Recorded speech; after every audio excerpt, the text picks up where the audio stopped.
presented a curious contrast in the character of one noted for indolence and luxurious tastes. Petronius was fond of referring to his services to the state, since they showed not only what he was able to do, but what he might have been had he so wished. "I did go to Heraclea," answered Vinicius. "I was sent there by Corbulo for reinforcements. Ah, Heraclea! There it was I knew a girl from Colchis for whom I would give all the divorced women I know, Poppaea included. But how long ago that was! Let us talk of other things. What news of the Parthians? Between ourselves they bore me, the Vologeses, the Tiridates, and Tigranes, all those barbarians who are in the habit of going on all fours at home, as Aurelianus says, and who affect to be human beings only with us. Rome talks much of them, however, for the reason, probably, that she is afraid to talk of anything else. This war fares badly, and but for Corbulo it might have ended in defeat. Corbulo? By Bacchus, a genuine war god, a veritable Mars, a great general, and withal an irritable, blunt, thick-witted fellow. In spite of it all I like him, if for nothing else than because Nero fears him. Corbulo is no fool. Perhaps thou art right, but what difference does that make? As Pyrrho says, stupidity is no worse than intelligence, and cannot be told from it." Vinicius continued to talk of the war, but when Petronius again closed his eyes, and the young man noticed his uncle's weary, drawn face, he changed the subject of conversation, and inquired with solicitude concerning his health. Petronius once more raised his eyelids. How was his health? So. He did not feel perfectly well. He did not feel so badly off, to be sure, as young Sisina, whose sensibilities were so dulled that, in the morning, when he was taken to the bath, he would have to ask whether he was sitting or standing. No, he did not feel well. Vinicius commended him to Aesculapius and Cypris, but he, Petronius, did not believe in Aesculapius. It is not even known whose son that Aesculapius was, whether Arsinoe's or Coronis's, and when the mother is in dispute, what is there to say of the father? In these days who will guarantee his own father?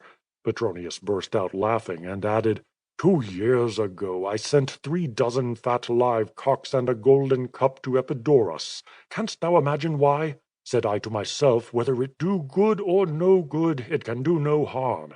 I am of the opinion that those who bring offerings to the gods reason just as I do. All with the possible exception of the mule drivers travelers hire at the gate of Capina. In addition to Aesculapius, I accidentally had some business with some of his kind last year, when my kidneys were out of order. They prescribed a night's sleep within the walls of a temple. I knew them for rogues, but even then I asked myself, what harm can come to me from that? Society rests on roguery, and life itself is self-deception. Even the soul is a dream. Nevertheless, one ought to have a certain degree of intelligence to be able to distinguish the errors that are pleasant from those that are not.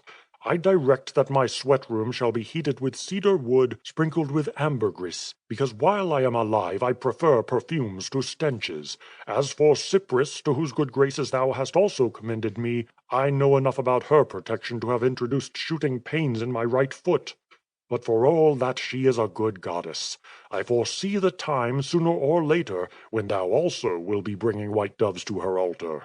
"Thou hast guessed right," answered Vinicius. "I came away scatheless from the arrows of the Parthians, but love transfixed me, in a most unforeseen way, not a mile outside the city gate." "By the white knees of the Graces thou shalt tell me about this at length," said Petronius. "I came to thee particularly for advice," answered Marcus. The manicures, who now began to busy themselves with Petronius, interrupted him, and Marcus, at Petronius's invitation, doffed his tunic and plunged into the tepid bath. "Bless me, I did not even ask thee if thy love is returned," said Petronius, as he gazed at Vinicius's youthful figure, which seemed as if chiseled from marble. "If Lysippus had only seen thee, thou wouldst be gracing at this very moment the Palatine Gate as a statue of the young Hercules." The young man smiled with satisfaction as he plunged about in the bath, and sent the warm water in an infinitude of sparkling drops over the mosaic which represented Hera at that moment when the goddess begged that sleep might close the eyes of Zeus. Petronius stared at him with the delighted gaze of an artist. When Vinicius came out of the bath, and in turn had given himself into the hands of the manicures, the reader entered,